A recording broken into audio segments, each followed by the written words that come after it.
pilot, and he met up with one of the German pilots later on. And you mentioned Bob Johnson. I was trying to remember the other man's name, but he was talking about had the respect that they had for the P-47s, and he was one that said they may come up with the P-51, but didn't compare to the P-47 when it was in the European conflict. Yeah. People won't look at the record.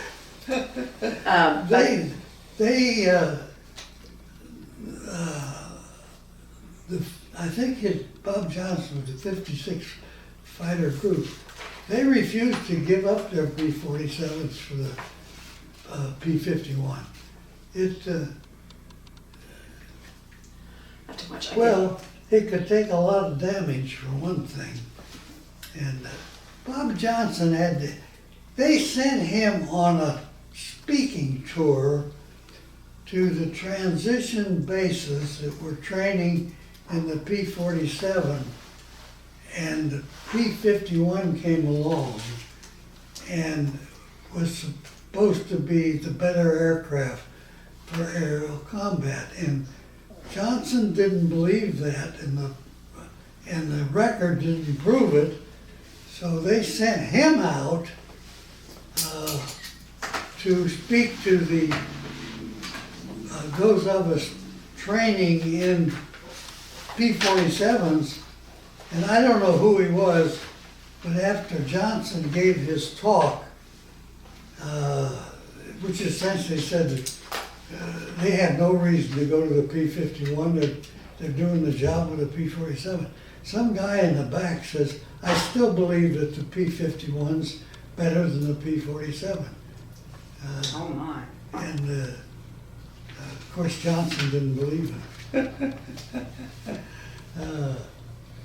Yeah, he gave quite a pep talk about the P-47. He used to use the words, it's a monster on the ground, but you get it up to 20 or 30,000 feet, it's a real doll.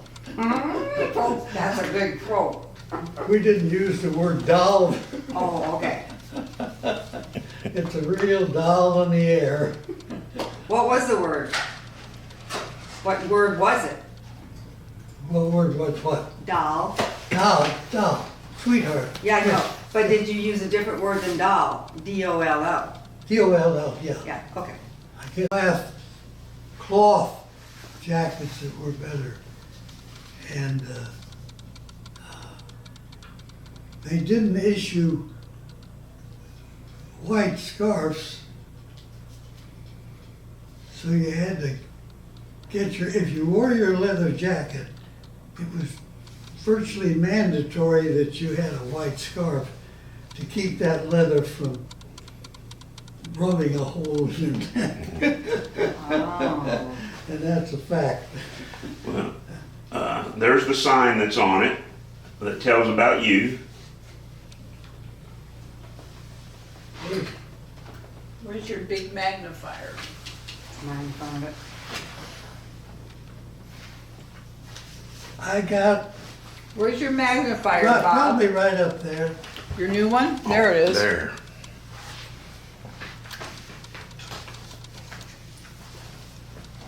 I don't know where your little red one is. I don't see it Of here. course, this is on the book I published, and invariably people, how the hell old were you? And I said, well, I just turned 18. Wow. Today, I think to be a fighter pilot, you better have a PhD. Yeah. Right. Yeah, these are nice. At just 19 years old. Wow.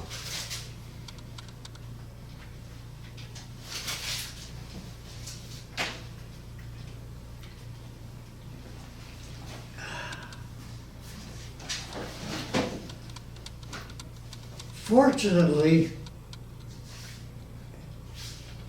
the Army Air Corps abolished the requirement that you have 2 years of college to get into flight training, which couldn't have been timed better for me. but you had to pass a written examination. And I discovered through the teenage grapevine that I only had to go 30 miles to reach an Army Air Corps base at Fort Leavenworth, Kansas. Just had to cross the river. So a friend with an automobile, we learned you could take the flight examination there, and you just had to be 18 years old. So the guy with, the friend with the automobile flunked the test and I passed it. And people say, were you that good a student? And I said, the difference between the two is I read a lot of books. And that's true. He was a better student, but I was a reader and he wasn't. So he was a good soldier though, because he came back on leave after having been drafted, and he became the first sergeant of his company. That's a tough job, and you better have a talent. What kind of car did you drive when you were going to take the test? What? What kind of car did you drive at that time? I did not have a car. He was a year older than me, so he was able to own one, and I think it was a Chrysler, but I'm not sure. I can see it, and they, you know, cars were a hierarchy of value. General Motors, Chevrolet, Oldsmobile, Buick, Cadillac, up the stream. And I think he took me across the river to Fort Leavenworth Air Base. It was a short strip and a little hole in the wall. But they were authorized to give the examination. That was, how the hell that word got around the teenage grapevine, I've never understood. But we always seemed to know what we needed to know. And you didn't even have a cell phone. Nope. But unfortunately, he did not pass the test. I did, and I had to hitchhike over there. And I got there all right. And I had to come back to take the physical examination. And there's where I lucked out, because the physical examination given by a regular doctor wasn't good enough. And fortunately, when they told me come back for the physical, it was to be examined by a flight surgeon. Oh. So that was great, because when I was called into active duty, I didn't discover I had a disqualifying something or other. So that was a real plus. And I said, okay, I passed the test, I passed the physical. I was put into the enlisted reserve to keep from getting drafted, and they had room to put me into flight training. And that was a good bet. Flight training remained, I think, 9 weeks long. They didn't have a rush because we were into the war. They held to the 9-month-long training. That's the most I remember. I had a little trouble with my advanced flight instructor. That's where we did a lot of formation flying. And he was one of these guys that constantly yelling at you. And of course, that's the worst thing he could have done. And he actually grounded me. And he grounded me while he was ferrying an aircraft to a base. And another instructor came along, and I'm sitting there in my flight suit with a hang-dog look, because I know he was going to wash me out. He was mad because he was an instructor, for one thing. So, but another instructor came along and said, asked why was I scheduled to fly, and I said, no, I was grounded. And he said, who grounded you? And when I told him, forget it, come, you're flying with me. And he took me up, and there wasn't any problem. See, that's little things like that, luck. Yeah. But if that, what was his name? He was just mad as hell because he was an instructor, and he took it out on his students. And anyway, when he found out that the instructor, I'd flown with another instructor, he got mad, but the instructor told him, don't blame me, you're a piss of an ass instructor. And that sort of ended it. The instructors were equal. Yeah. Okay, what else? This looks good.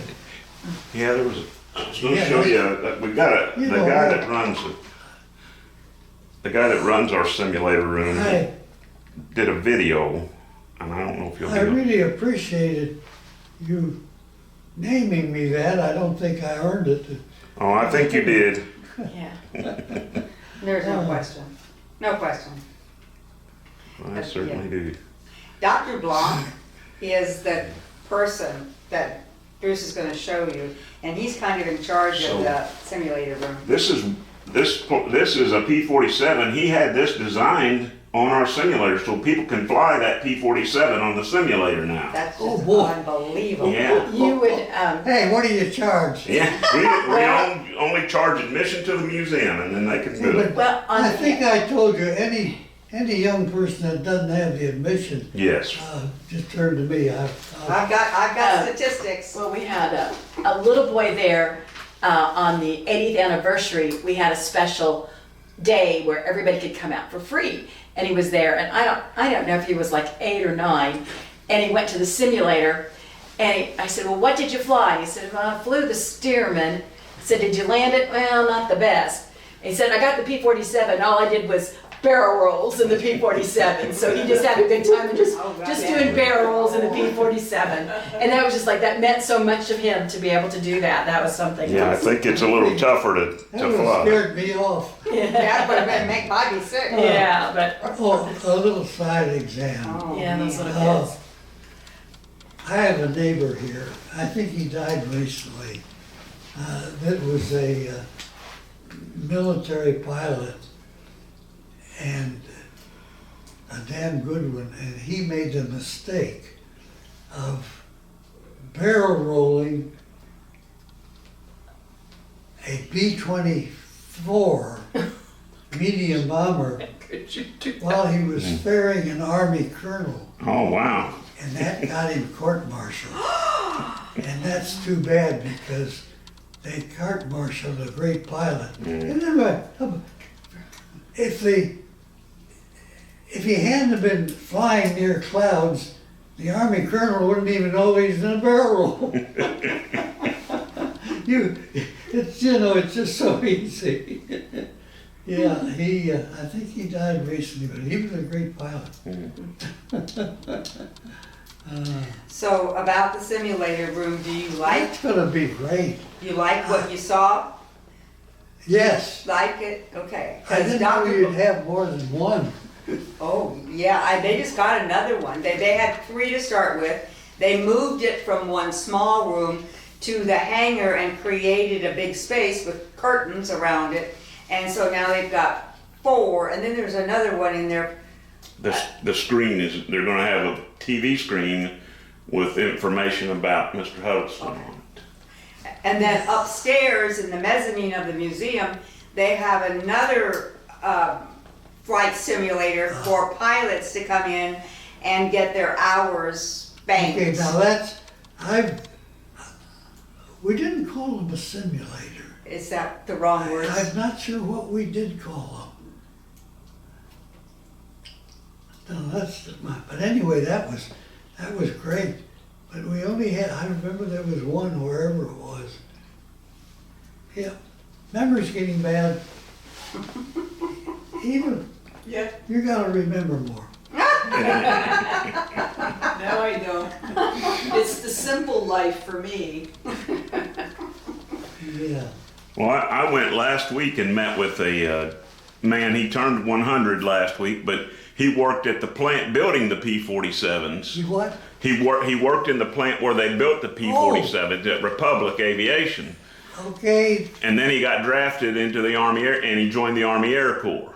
they built it in two places. What were the two places? Farmingdale, New York, and Evansville, go. Indiana. Evansville, Indiana. Which one made more plane? Farmingdale. The 15,000 comes to mind. Yes. I don't know Oh, how wow. many were actually manufactured in Evansville, but that would be interesting to know.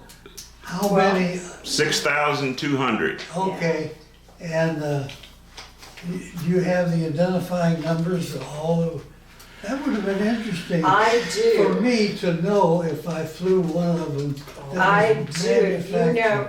If you know what your, hope I stuck it in here. If you knew what the number of your plane was, I downloaded that information Okay. and it would tell me if it came from Evansville or not. Okay, you asked a question, it's a, Because I had that on my list is, did you know what? that question, do you have the number of your aircraft? Yes. And my answer is, I wasn't old enough to be assigned an aircraft. I flew somebody else. Gotcha. Okay. I did, the fact is, I never had one assigned to me. Oh, We, okay. All right. So I'm you, not sure how many hours it took to get one. We were trying to remember. I don't think we had more than 25 in the training unit. 25 hours before you got No, into, 25 planes. oh, You got,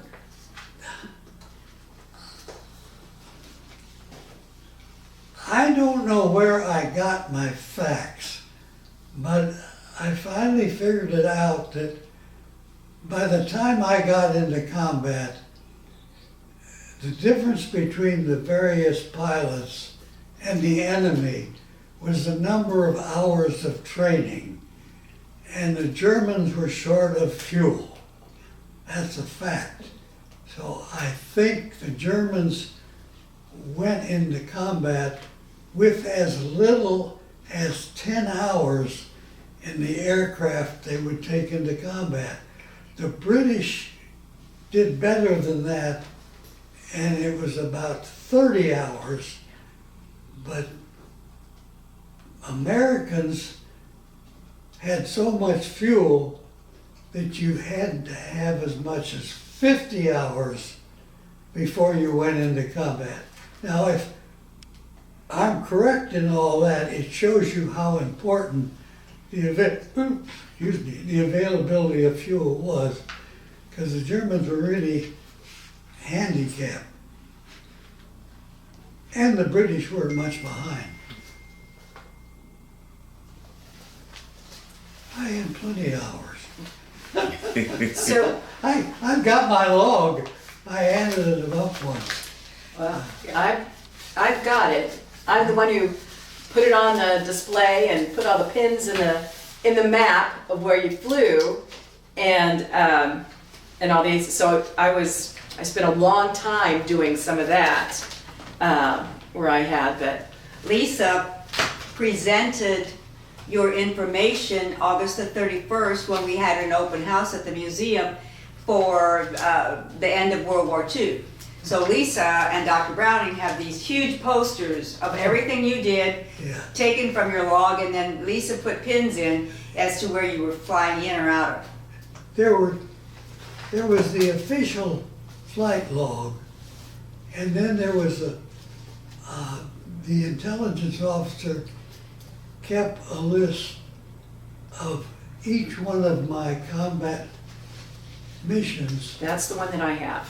Yeah. Combat. And where I went. Yes. How And many what I hours? claimed. Yes. I never made a lot of claims as some pilots did.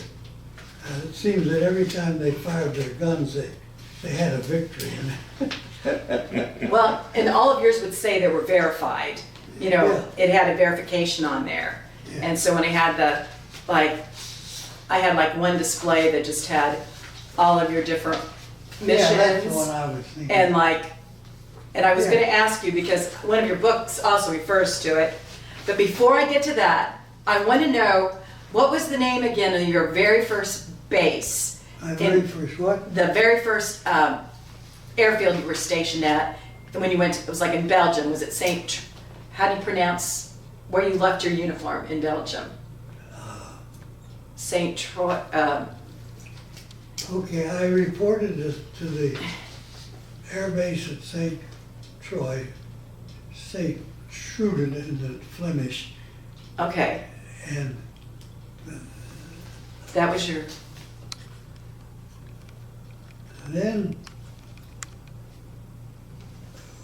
we wanted to stay close to the ground troops, so we moved in April to be closer, and I've forgotten the name of the base. The last one was at Fritzlar, Germany, Fritzlar? but that second one was on just a steel mat laid down by the river, and we didn't like that at all. Unfortunately, I only flew off that temporary base once. I think it was once because I was forced to go down to southern France for a week on the recuperating. Did you get the humor in that? Yeah, Great. yeah. What happened, as I recall it,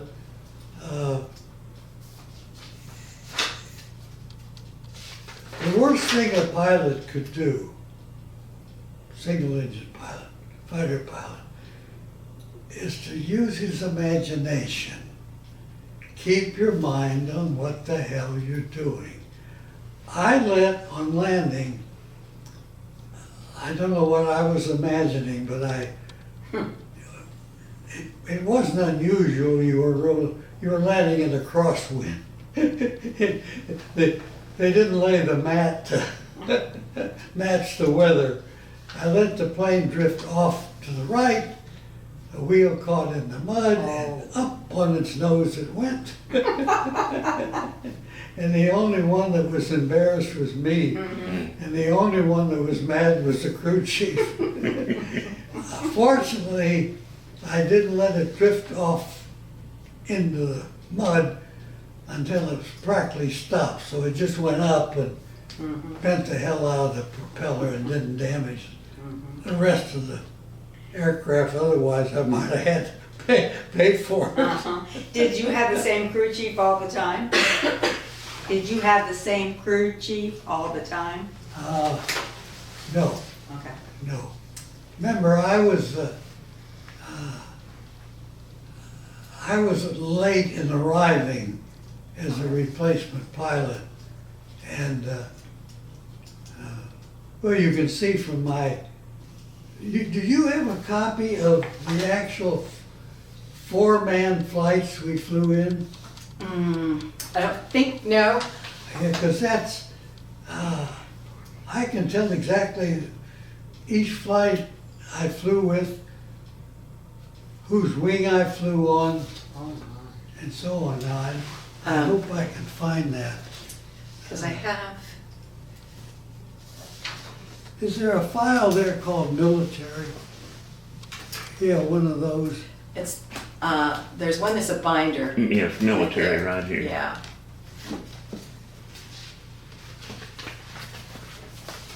That may be, thank you. Because it, like, I just have, like, I know it's aerial recon, or direct bombing, or railroad cut. It would be,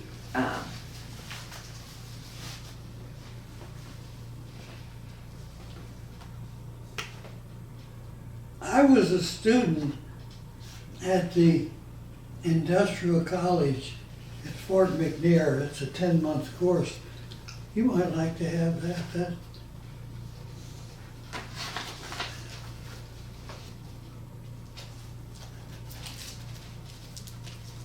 I feel like we're bringing an archivist Oh, along here's- for. Hey, here's a picture of me, my uniform in St. Tron. okay. How do they spell that? St. Tron, Tron, yes. Trond. Okay. That's the Belgian, It- Belgium's 2 languages. Right. Same. Well, that was hard with some of your missions. Just even, I had to get a German map to plot some of the points. I got a captured OSS German map that Yeah, would give me that's- the names of some of these places because they don't show up in Google, And so I used that, and then I had the OSS actually had maps that I used about bombing targets. You did a lot in Lipperfürth and Dusseldorf work, and they had it marked what the designation or the priority of the target was. Here's a photograph. When they closed the air base in St. Tron, they invited us back. And here's a photograph I have with the commander of the Belgian air base. And I wrote the caption on the map. Anyway, I'm gonna give you this, and anything you want in here that you think's appropriate, fine. Everything's got to go. Did you find what she was looking for? Let's see if I find it back in here. He gets One of these days, That's easy to do. my friend Eve has got to get rid of everything in here after I go. See, I don't have a family. I don't have anybody to leave it to, so the obvious places, if it's worth retaining, it ought to go to the museum. Everything you have is worth retaining for us. Oh, yeah. It certainly is. So, And it just to go and research it all again and to see it Yeah. all. But I don't think we won't forget what you did here. It's- Yeah. But we don't have, it doesn't have the groups that you flew with or whatever, but it's got Yeah, there's some other a- good. there's Let's see.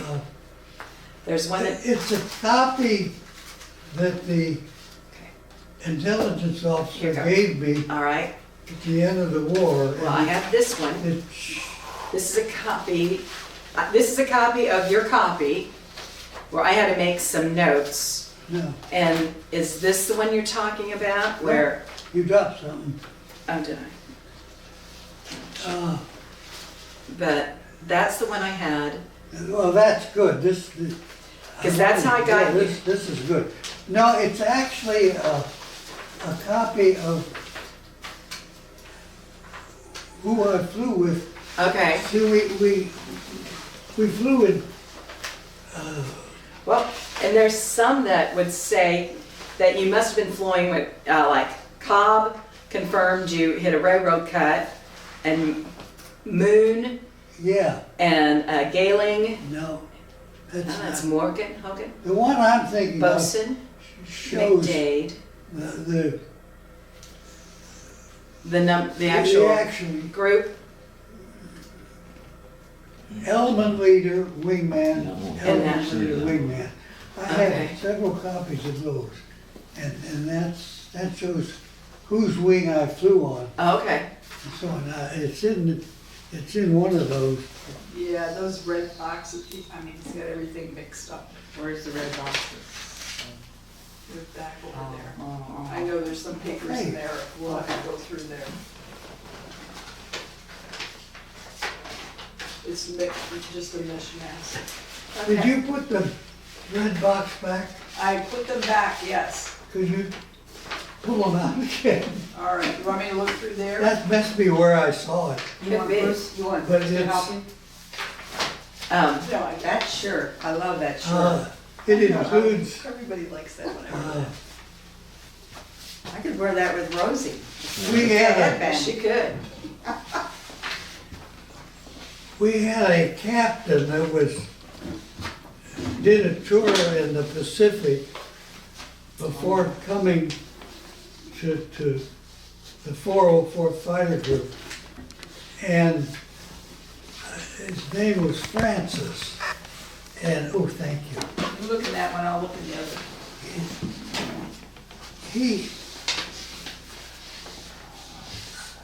He was shot down and he bailed out, but he bailed out too late. He should have, the moment he smelled the smoke, he should have bailed out. He called me and said, come up and see if you can see where the fire is. Bad mistake. Because by the time I got up close to him, the plane burst into flame and he bailed out. But we learned later that he died from his burns. And he died a horrible death because he fell in an SS unit. And they were busy trying to save their own tails from the Soviets, and they were going to worry about him. So he suffered and died. And an Army Air Force colonel who had been shot down and was undamaged tried to get him to a hospital, but it was too late. And I had the name of that colonel, and knowing he had been in the 9th Air Force when he was shot down, I figured that he could have been a member of the post-war 9th Air Force reunion group. And I had a copy of the membership. So I checked that, and there he was. He was listed, and he was living just across the river in Virginia from DC. So I got him on the phone, I explained who I was and what I was doing, and I wanted him to confirm to what they had reported about the death of Captain Francis. And I read it to him. He says, yes, that's exactly what happened. And I thought that was sort of unusual to actually be able to get to the source Sure. and verify it. Yeah. So anyway, somewhere there is a document that lists the flight units, element leader, wingman, element leader, wingman. We usually didn't go out in less than a flight, less than a squadron, 4 planes. And it would be just no specific target, we just go out, and it would be listed armed reconnaissance. We'll generally support troops. Sometimes we had contact with them. See, we had one of our pilots on the ground in a lead tank to communicate with us because they best understood what we could see and what we couldn't see. And that was important, and you could volunteer for that. Usually it was the experienced pilot, and I was a little too much of a newcomer to take on that kind of So you task. never went up by But yourself? it had some advantages. And the pilot that I remember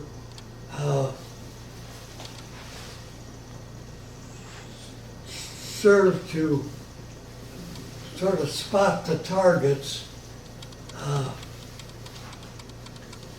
rode in the lead tank, and he spotted a target on the ground that he thought was worth exploiting. As a result, he came out of the war with a footlocker full of Leica cameras. Oh, whoa. I was hoping he'd give me one. Oh. He didn't. It was it was an executive order or something that said that the military equipment could be taken as souvenirs, but not civilian property. In other words, we weren't supposed to loot. That's right, that's what Alan said. It depends on who you served under. Right. And I remember a ground officer showed me a box about this size, ebony box, and you open it up and it's lined in felt with two medieval dueling guns. You know, the kind you Yes. loaded. That was his military equipment he lived through. It was military. Yeah. So did you About bring, 200 years old. did you bring anything back? Yes, junk. Uh-huh. I had the carpenters make me a footlocker, and I brought back an Italian carbine with the bayonet on it. I never fired it. I think I finally gave it to a museum. And a German paratrooper uniform, flag. Oh. And I wore the tops to that to college because it was warm. It was camouflaged and filled with Like that. down. Mhm. Yeah, that's all I remember. Bob, did you look in that box for what she's asking about?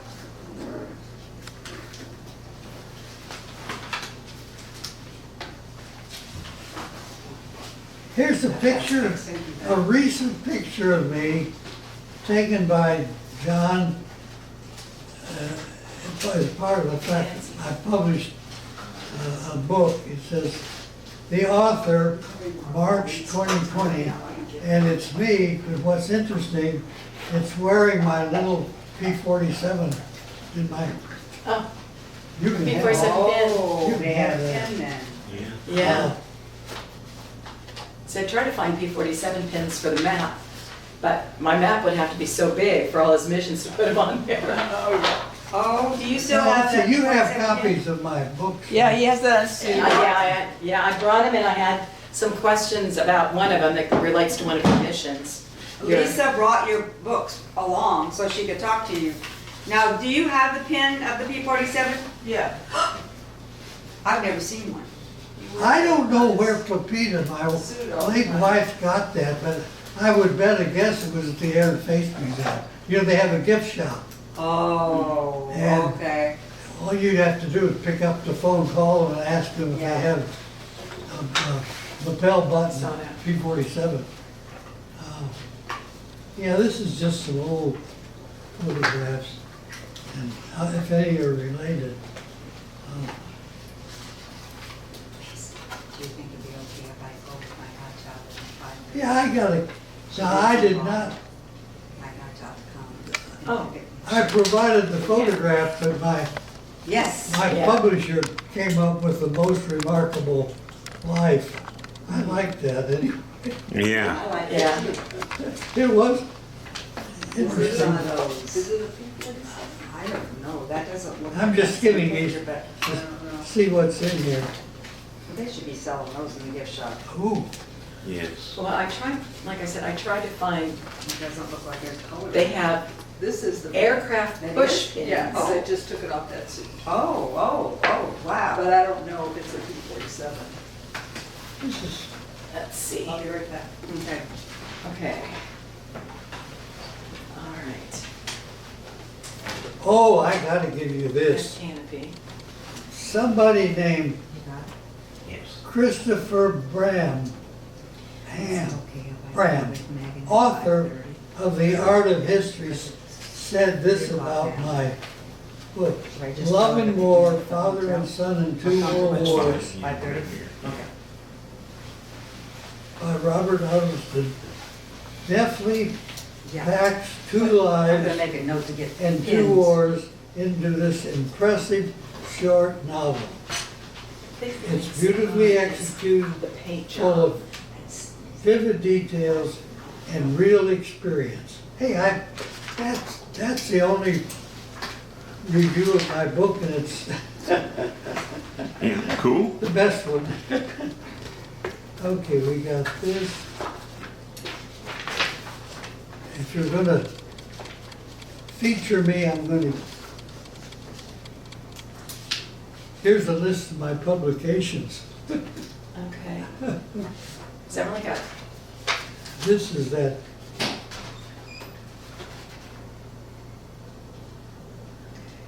Somebody's calling me. The phone's not ringing. It must come through on his, Oh, it comes through on his phone. Oh, You got Yeah. hearing aids. I mean, his hearing aids.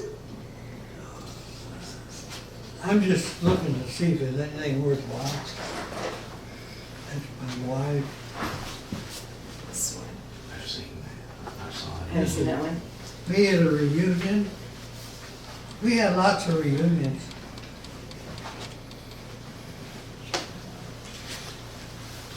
Does anybody want water or tonic water?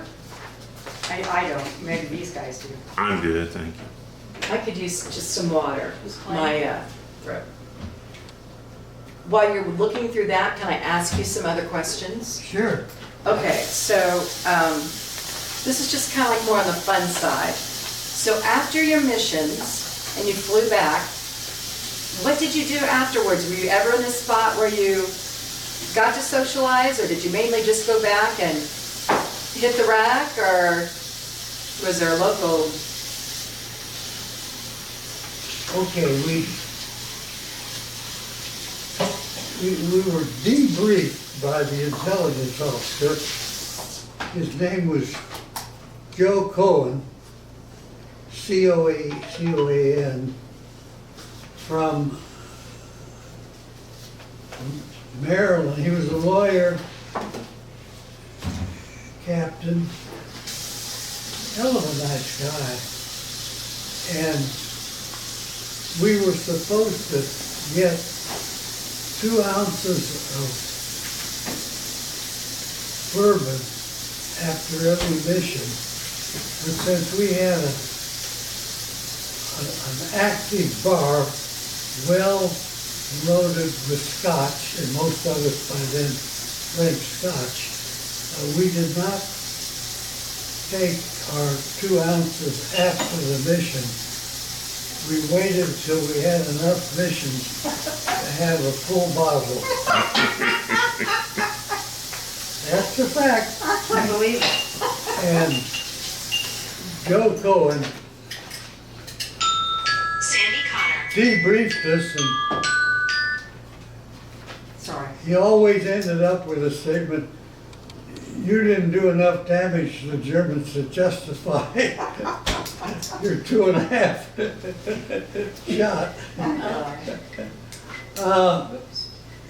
There was only one case that I experienced where a pilot got a German on his tail, and no bullet ever hit him.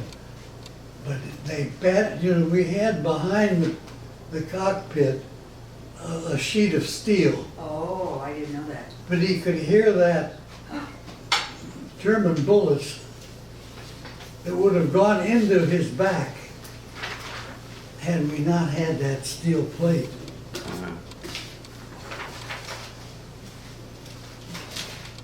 She's gonna analyze all that. And that really tore him apart. And he couldn't get off his mind that absent that steel plate, those bullets would have been in his back, and he couldn't get in the aircraft Oh. the next flight. He still had in a sort of state of shock. And I remember the operations officer, Bob Beal, who was a hell of a good operations officer, knew that if he grounded him, he could never live that down. So what he did, he took the pilot as a passenger in the Jeep and rode out to the end of the runway and gave him a talking. He said, look, we're all frightened. You just let it get to you. Forget it. You're okay. They didn't hit you. You'll come out of it, and you won't have this to live with. Anyway, the speech was strong enough that he did. He finally got that out of his mind and was able to get back into the aircraft on a combat mission. I keep telling people the second enemy of a fighter pilot is his imagination. It's not what happens to him, it's what he thinks could happen to him.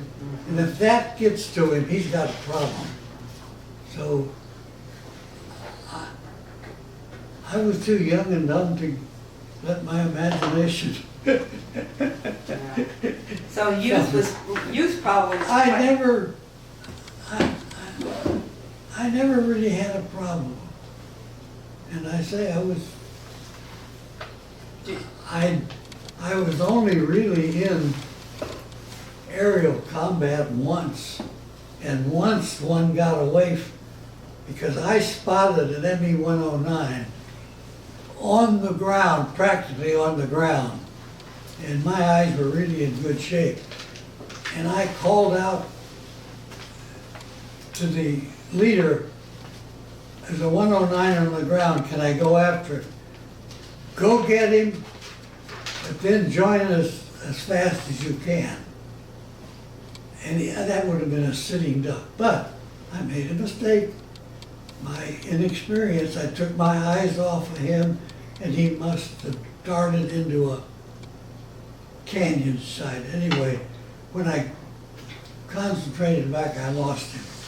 And that, of course, would have been a sitting duck to 850s. Too bad. So basically, you could whatever that word is, put stuff in this category. I'm flying now.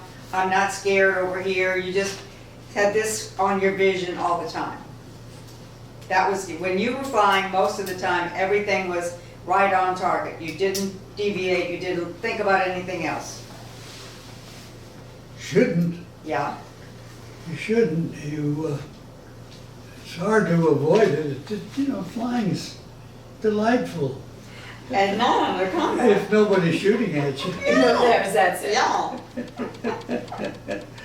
So, remember I was a wingman, and my job was to allow the element leader to use his sight to find targets, and I protected him. That was the job of the wingman. They had to go through me to get to him, and none did. We had a little trouble with a twin-engine jet once. We came on the two twin-engine, non-propeller, what do you call them? What's that? Non-propellers. Come on, what's it took the place of the propeller driven. Oh, the jet fight, Yeah, jet flyers. Anyway, we came on, they were attacking a medium bomber, and we came after them. And my element leader fired on one of them and claimed he hit him, and I confirmed it, but what he saw was the jet, the German jet, when we got on the tail, he just pushed the throttle forward and there was a burst of smoke. Yeah. And he called that a hit. And then he didn't hit him. He burst the smoke and he was gone.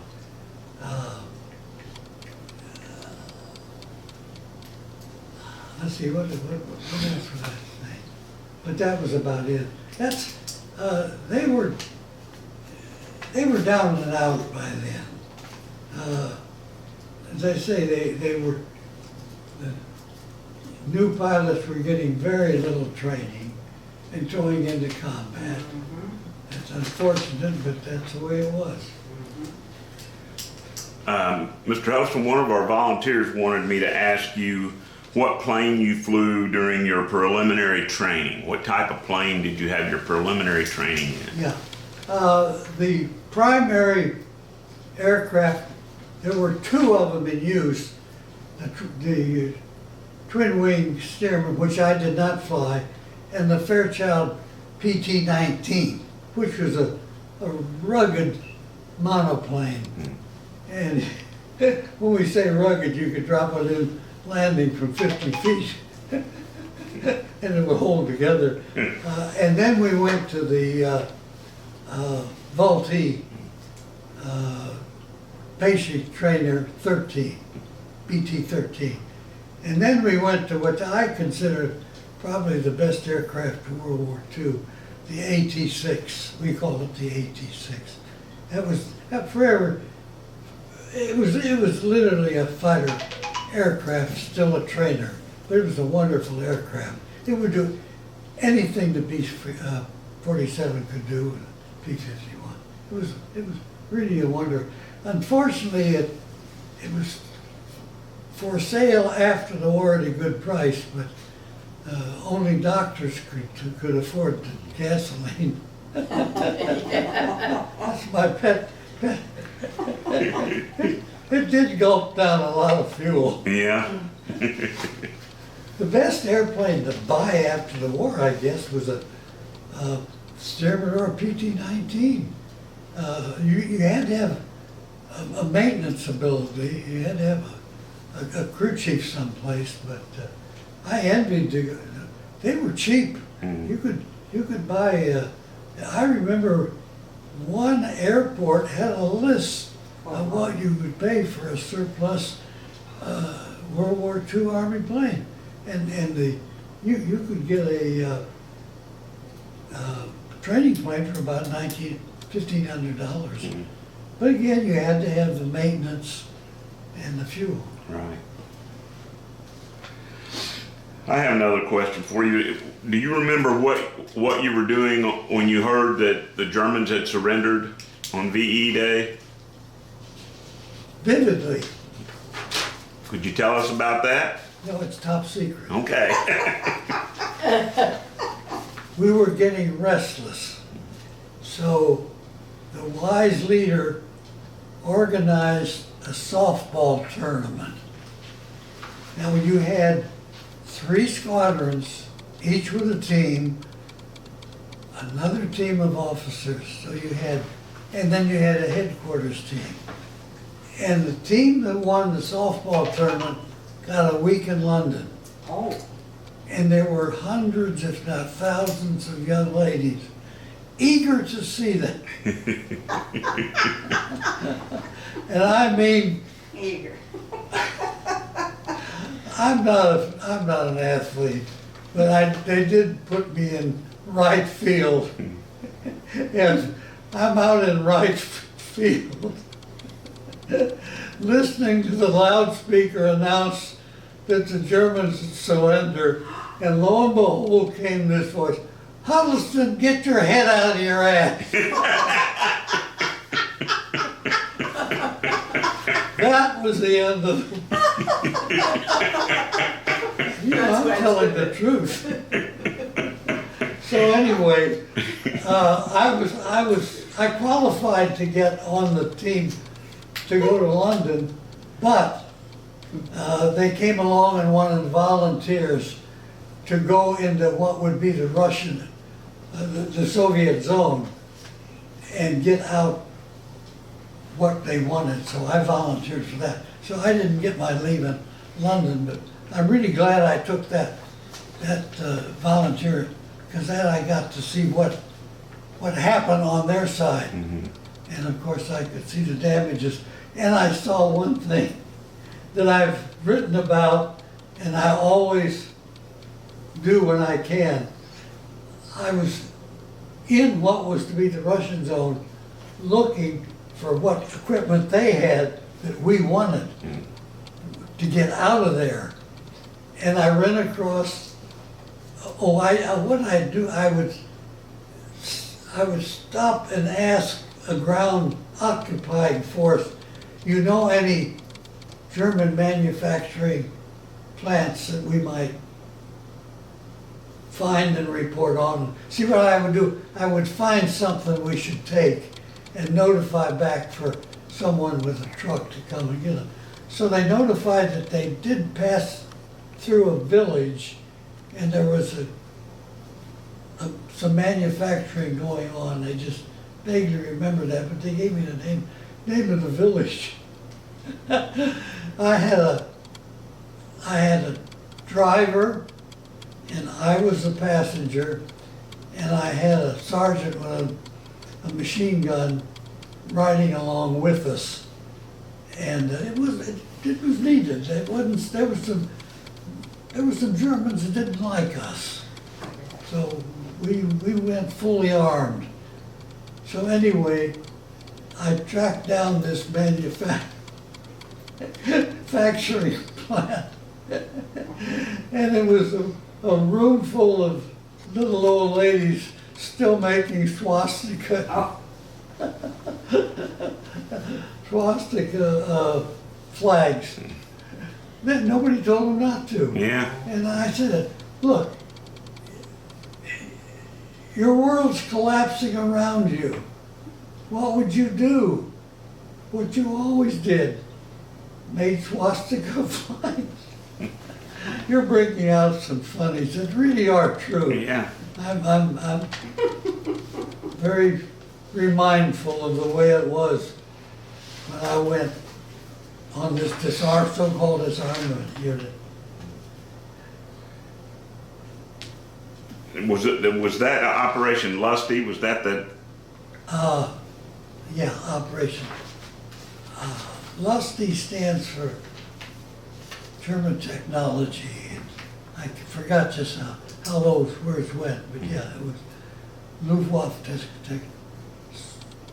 We had to locate and eventually destroy all German Luftwaffe equipment.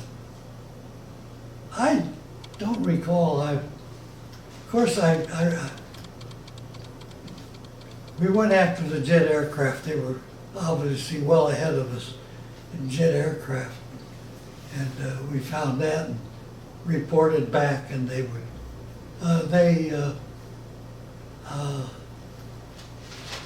It's sort of a coincidence, but I met a woman, American woman,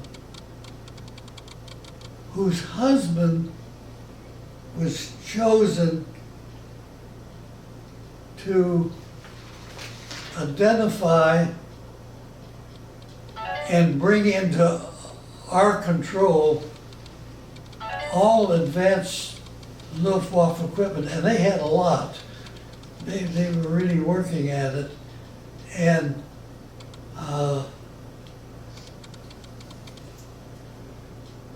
they had pilots who would test the German aircraft, and they would have a German start it to make sure it wasn't booby-trapped. And I met the wife where the hell did I meet her?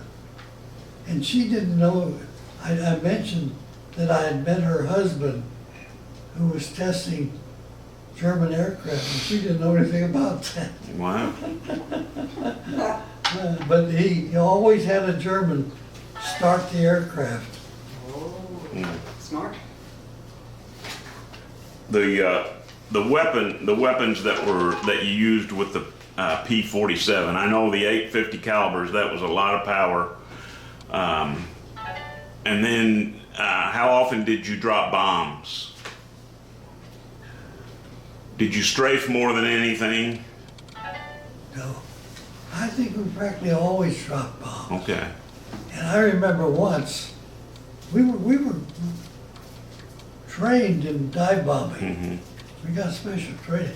And I found myself in too steep a dive, and I remember pulling out, and I was afraid I was gonna mush into the ground. You had to be careful. You know, that thing could really dive, and that thing was very accurate too, if you were trained. I was proud of my record when we were actually training dive bomb, because you had to come in at the right angle. You couldn't come in too steep or too shallow. And it was, see, that was the way it was. We actually had in the inventory a aircraft, single engine, that was meant to be a dive bomber. Guess what it was? A P-51. That wasn't any good as a dive bomber. The P-47 could outdive everybody. But you had to know how to come out of the dive and literally throw the bomb at the target. And if you were good at that, you had a good record. Is that the same as strafing? No. No. Strafing's Straight down, straight from. Strafing, I just remember once where we caught a bunch of trucks, enemy trucks in convoy, and I cut loose on them with those 850s. And boy, we could set those any way we wanted, and generally the crew chief would set them to converge at a certain point. And boy, if you got a target where those 850s converge, you could just blow them up. We figured we could probably knock out a medium tank. We couldn't quite manage the heavies, but we could take out a medium tank with those converging 850s. Now, I know poundage, they could carry 2,500 pounds in bombs, is what I've read. How many bombs would you have on the plane? 3? No, 2. 2. And we saved the center for an extra tank Okay. quite often, because we could get deeper into Germany. And then we had the 2 we call iron bombs, 1 on each wing. I can't remember whether we dropped them as a pair or one. It would really throw the plane off balance. Oh. They were heavy. They were 500 pounds. Yeah. Yeah, I think we dropped them 2 at a time, but I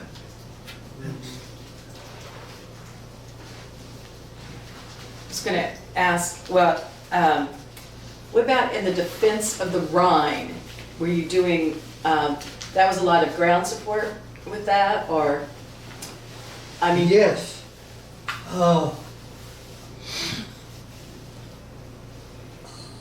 As I recall, I did mostly ground support. We did escort mediums occasionally, but we left the big bombers to the P-51s, yeah.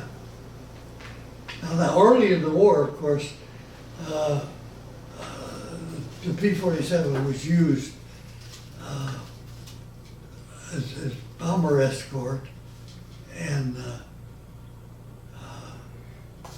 it had a pretty good record. I think Bob Johnson, my instructor, flew the P-47 even after the P-51 came out and was longer range. To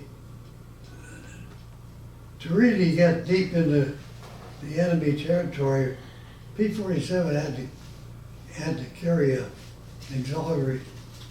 auxiliary tank. You know, it used about 100 gallons an hour. That's why it didn't make for a commercial. Yeah. Right. So would that been like when you were doing Defense of the Rhine, was that more, it's hard to tell. Were you leaving from St. Tron, or was that when you were like on the little steel strip map by the river? Where were you headed out when you were there? And what river was that by? Do you know what river it was by? I don't remember. Okay. I thought it was the Rhine, but I'm not. Okay, so maybe you were just right by the Rhine then. Yeah, let me tell you.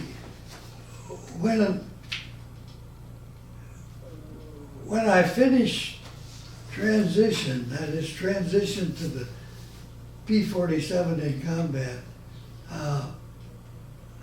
I wound up in England. And then after Normandy, I wound up in Paris, and it was in one of the Rothschild estates on the suburb of Paris.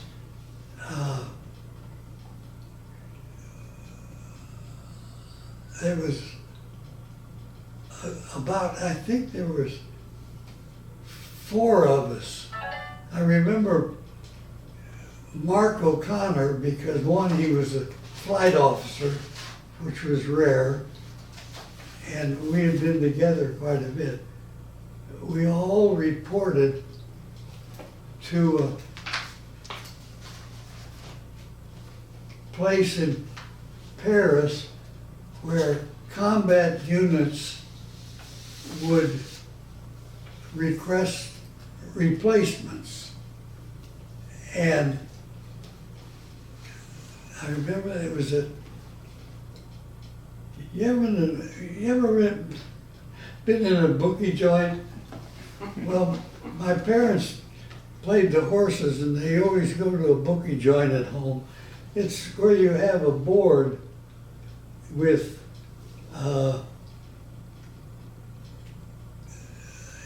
assignments, and when Mark O'Connor and I got to where they were filling units with replacements, 2 of our friends were ahead of us and had selected the 508th Squadron when it showed 2 replacement pilots needed. And close behind it was the 506, and when it showed 2 replacements needed, Mark O'Connor and I volunteered. And since I was a 2nd lieutenant and Mark O'Connor, who was a New Yorker and far more knowledgeable, was a flight officer, I was given the orders to find my way to the unit needing replacement pilots, the 506. So I was given the orders, and we were sharing the field with the 48th Fighter Group. So they were also flight officers. So I was given the orders to deliver the four of us, two for the 48 and two for the 508, 404. Given the orders, and then, now take them there, go. So I went to I got to the station all right by Army car, but I discovered there was no train. Everything was going by train in those days. There was nothing by train to our units that we were reporting to, St. Tron, until the next morning. So we had to stay overnight in Brussels. But what's the problem? The hotels demanded Belgian francs, and all we had were French. And they're no good. Oh, yeah. So here we are. You know, it's winter time. It's December. It's cold, and we didn't have a place to sleep. And so the British had liberated Brussels, and we went to the British officers' hotel, and they were very stuck up and had no vacancies for second lieutenants, Americans. I hated them that. So we said, well, we gotta rent a room. You can't rent a room unless you got Belgian francs. They will not accept French francs. So what we did, I'd say the British had liberated Brussels, and we took advantage of our rank, and we cornered an American soldier on leave and made him give us British francs for our French francs so we could rent a hotel room. So then we went to the British Red Cross and said, will you find us a bedroom for the night? We got so much. I tell this story a lot, and I'm slowing down. Would you find us a place to stay? So that nice British Red Cross woman did. She found a room above a bar, and so we had enough money, and she told us how to get to the bar, and we got to the room. And it's the coldest winter on record, they say. Oh, yeah. And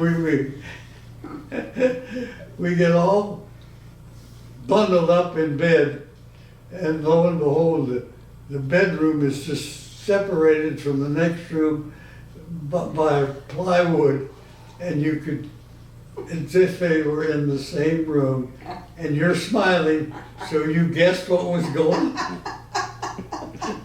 And it was, and you can't get to sleep. True story. I believe you. Oh, Mark O'Connor would verify it. And he had this guy making love in the next room had a good English accent. You made me remember that story. So anyway, we got through the night and got a train the next morning that took us to St. Tron, and there was a telephone there hooked up to the base. You picked up the phone and got transportation. They sent a car to pick us up and we reported in. We became replacement pilots. Well, there were 4 of us. There were 2 of them going to the 48th on the other side of the field. And he delivered Mark and I to the 404. That was the replacement.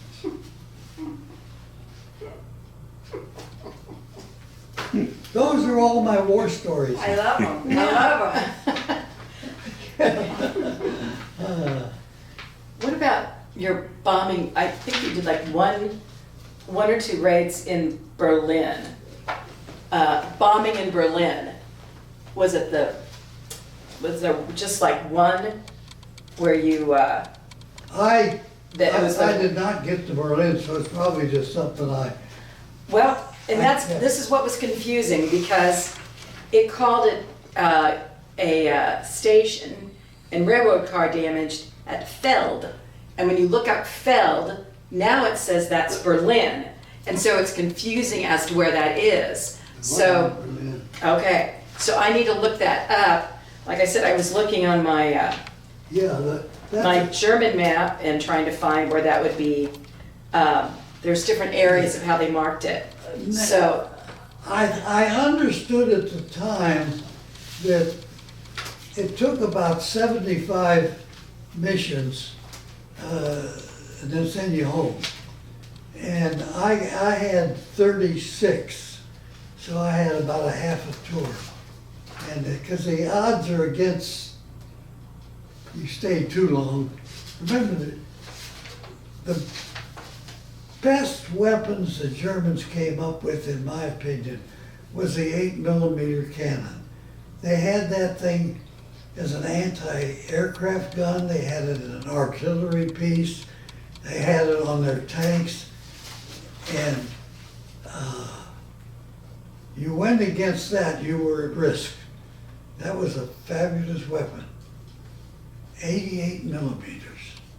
You know anything about cannons?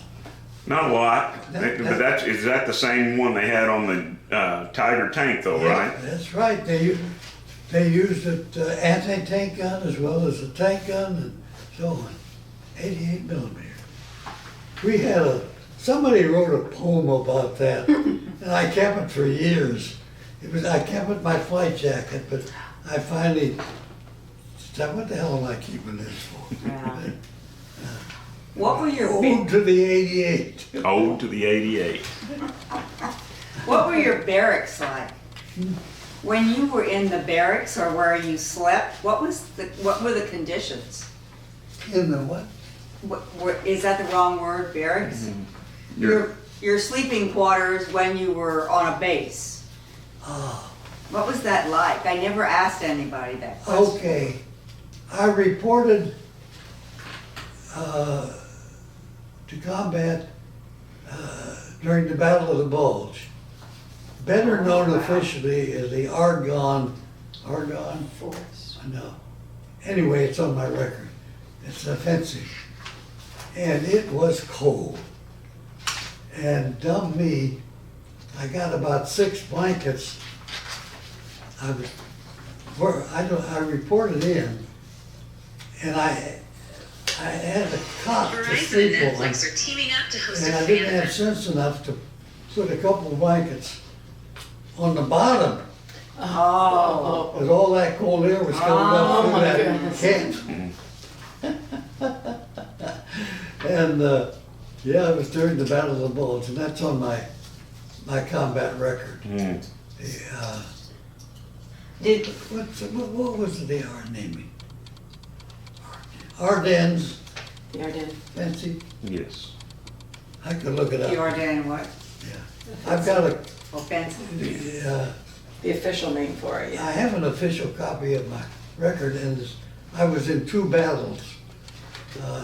The Ardennes and one other that I think was the Air Combat Europe, something like that. They were official battle, and you got battle stars for that. And that counted on the number of points you had to go home. So pilots usually had more than enough because they got 5 points for every star. Oh boy. So when you got to the base, those living conditions were already built. You didn't have to build your own sleeping quarters. No. Trying to. My first base was in Belgium, St. Tron. And it had been a permanent base. It had been a Belgian base improved by the Germans. So it was Okay. I had, I was slept in what way they call the wingman's roost. And it had walls like this, and it had steel shutters on the windows. So I was pretty safe from the Germans. Shut up. Yeah, I remember that. Yeah, they were pretty much beat by then.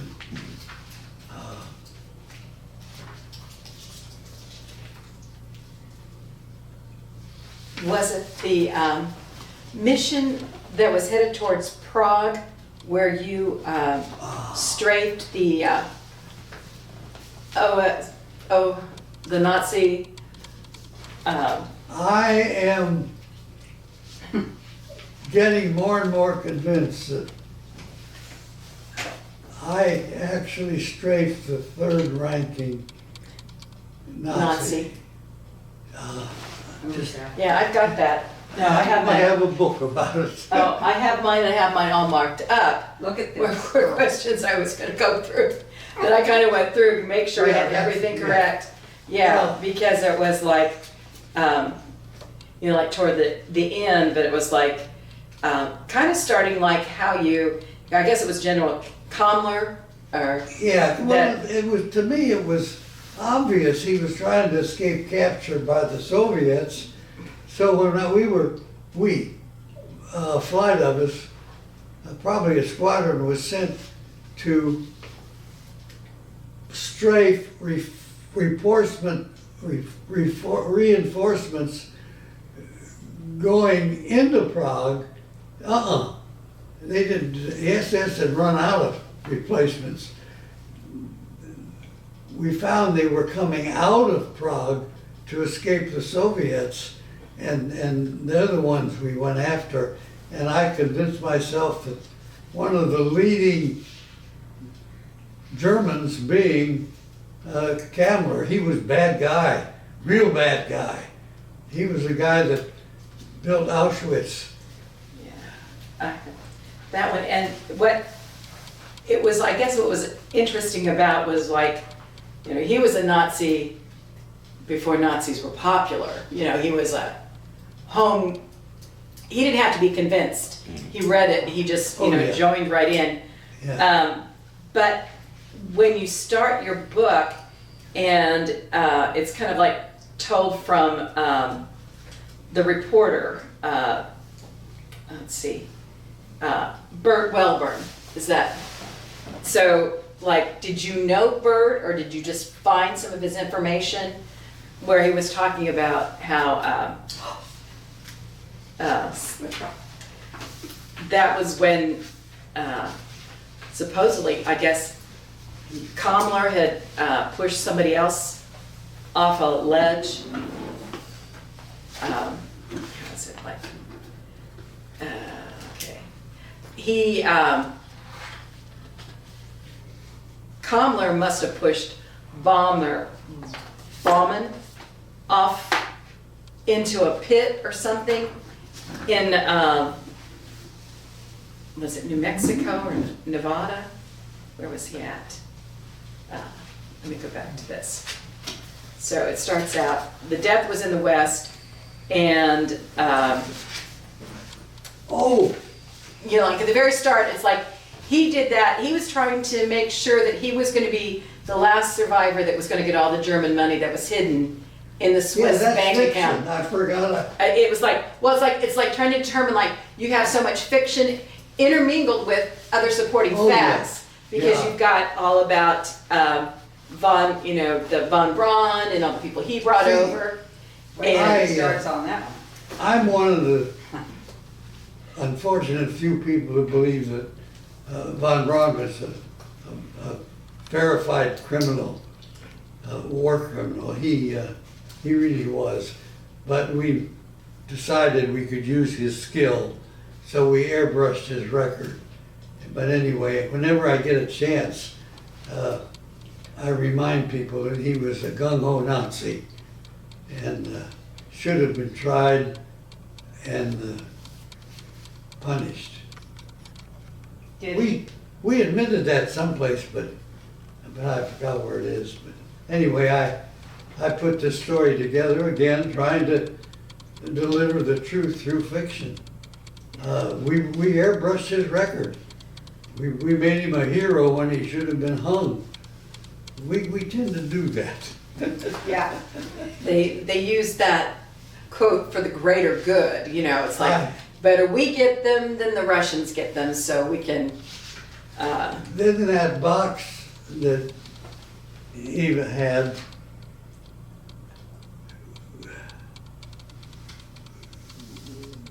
I'm thinking. I just was gonna pull out that picture, but I didn't know if we were gonna go off on that tangent when you said. Well, there's a picture in there Yeah. with Lindbergh and von Braun. Oh. Now, Lindbergh was hired, you remember, he was anti-war and Roosevelt would not give him his commission right. back. Eisenhower did. Eisenhower made him a brigadier general. But anyway, he was hired to do for the Air Force, Air Corps,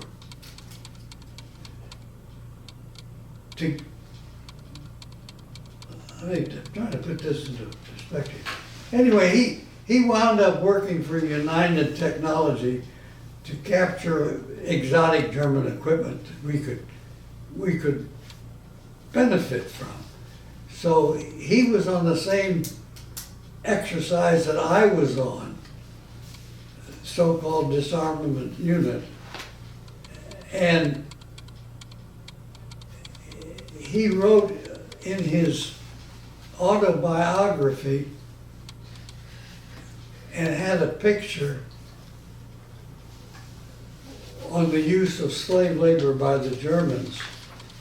And the picture is one of the surviving slave labor showing him the crematory where they would put the workers that had been worn out through.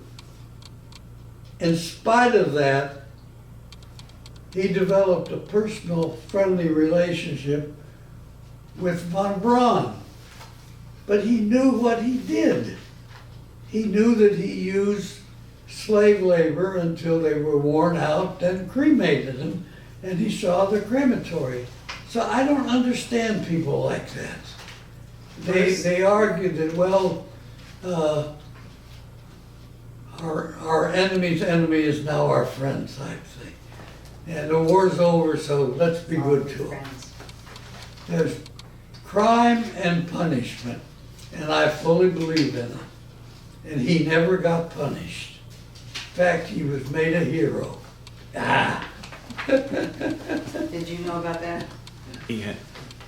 Bruce is such a He's got like a lot more. aficionado of the Holocaust, Eva. Oh, it's been on my mind ever since we learned about it. It's unbelievable. Unbelievable that it happened. It sure is. Yeah. But we have to worry that the Florida swamp is becoming our own Auschwitz. You know how we're collecting migrants and putting them in the Florida swamp. It's Yeah, Uh,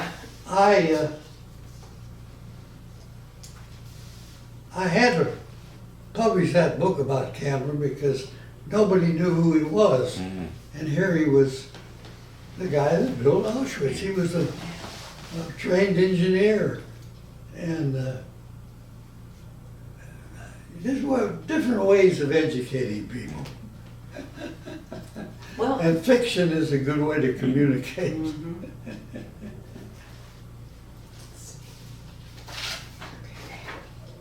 so,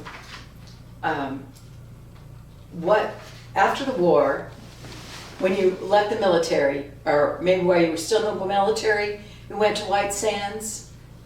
That was after college. See, Okay. they came up with the GI Bill just in time. So, after you, I took advantage of that, and I wound up at White Sands more by accident.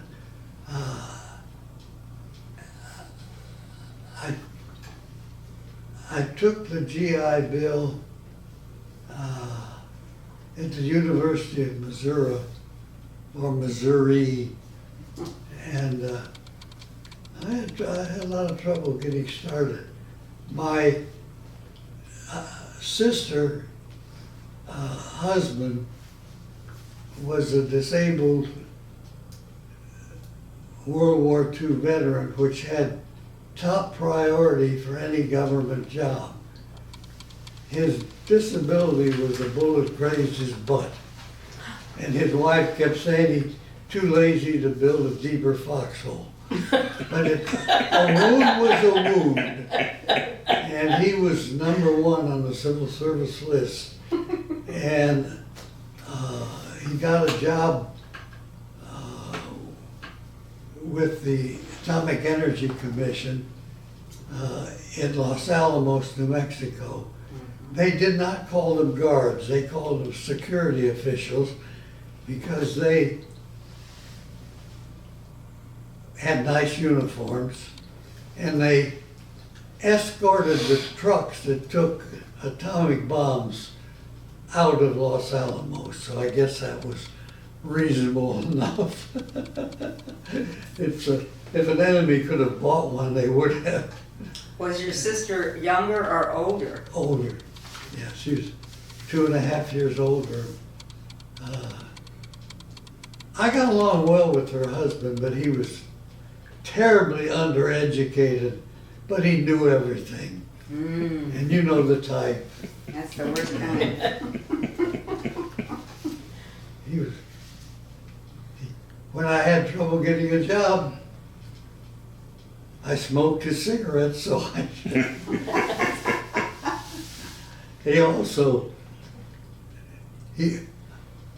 my sister invited me to come visit Los Alamos because they were hiring. And he had a Chrysler convertible that he loaned me when I had a date, so I gotta speak well of him. And you worked at Los Alamos too? Yeah, I was at Los Alamos several months. Then I passed the civil service examination that got me on a list, and I was referred to Gallup, New Mexico, Wingate Ordnance Depot. So my first regular employment was with the government at Wingate. I did the hiring and firing, and they was an ammunition storage depot, and most of the workforce was Indians, and it didn't bother them to rework this World War II ammunition. I wouldn't even get close to it.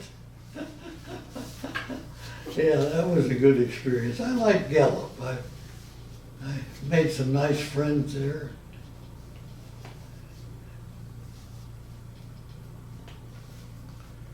Oh, well. Then you left there, then from Gallup, New Mexico, then did you go to Washington DC?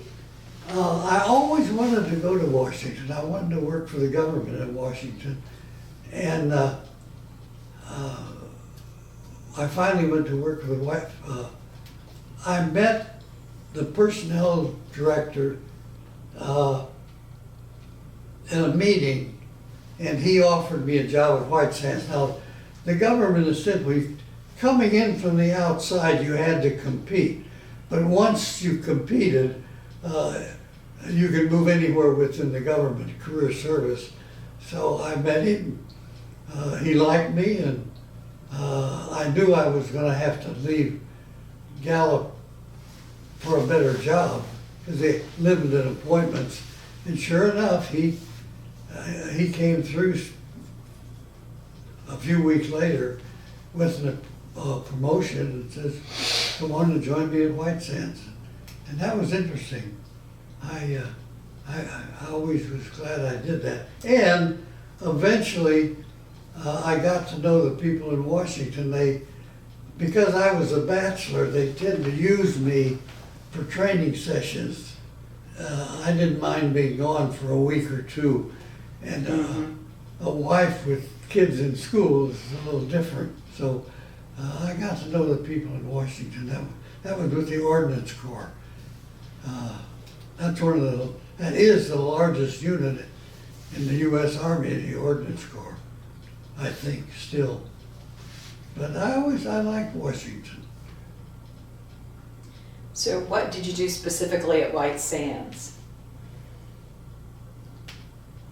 What did I do at White Sands? Mm-hmm.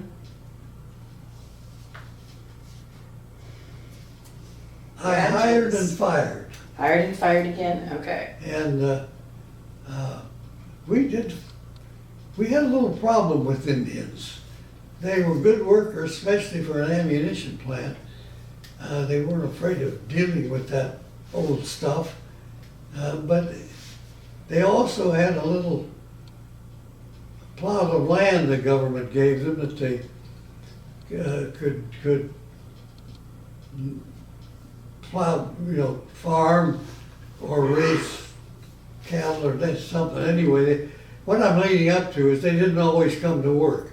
If they had to fix a fence at home, they fixed the fence. The hell with going to White Sands.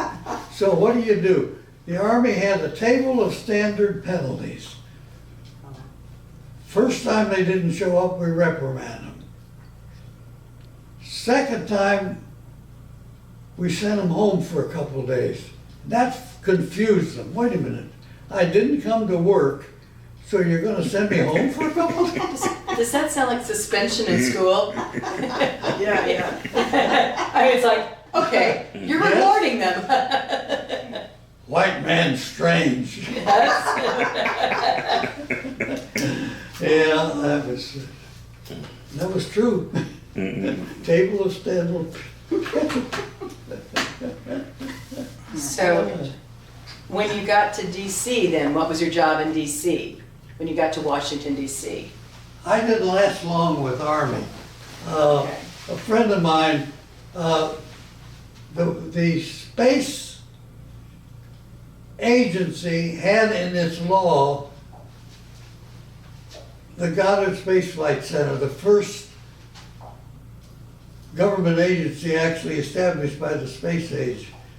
So a friend of mine was hired to be the personnel director of the Goddard Space Flight Center, and he knew I wanted to get to Washington anyway, so he offered me a job as his deputy, and I took it. I was at Goddard quite a while, but there's always a small print. In the course of my government career, I met two men that I was ashamed to know. One was just flat out stupid, and the other thought he had a green card to sleep with every woman in the government.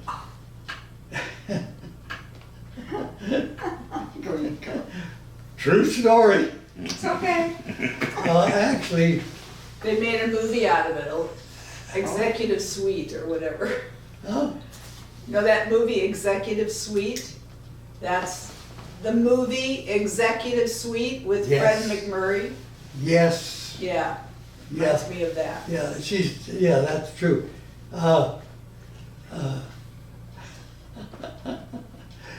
He thought because I was a bachelor, I thought like he thought. Now, he was not a bachelor, but he was a horny old goat. And Sorry, don't take that out of the video. Nancy laughing in the background. Sorry, sir. We're quoting this now. I remember his coming to me at Whitehead, Bob, I gotta make a speech this afternoon. Do you mind if I use your apartment to take a shower? Only the woman managing the apartment said she saw him going in with a woman. Eventually, I think eventually he wanted to get rid of me. I can't figure out. Can't remember why. Might Oh, start my God, make a blackmailing speech. you or something.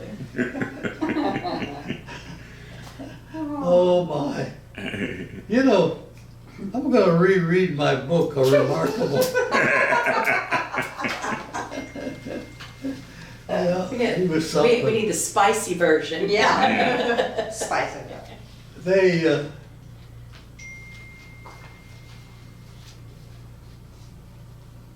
when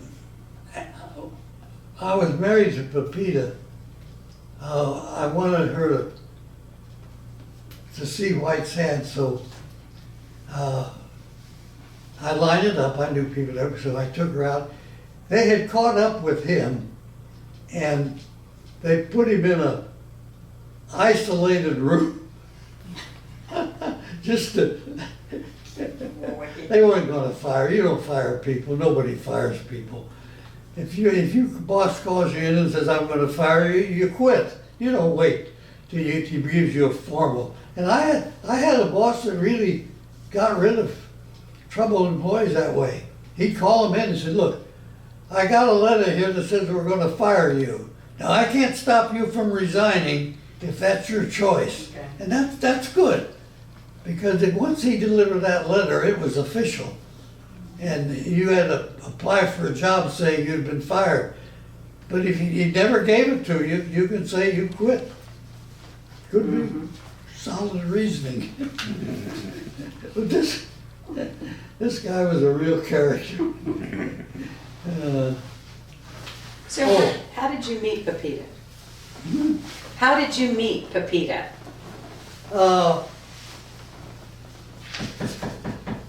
I hear somebody That's his at the medicine. door, next door, and he decided to throw a cocktail party, invite all the neighbors. And Pepita's mother wanted her to start on her Marriage. next husband. Oh. She wasn't gonna go to the party, but she sort of, her mother, who I got along with very well, sort of pushed her out. And I think she turned me down the first time I called her for a date. And then a little more push from her mother, who liked my martinis.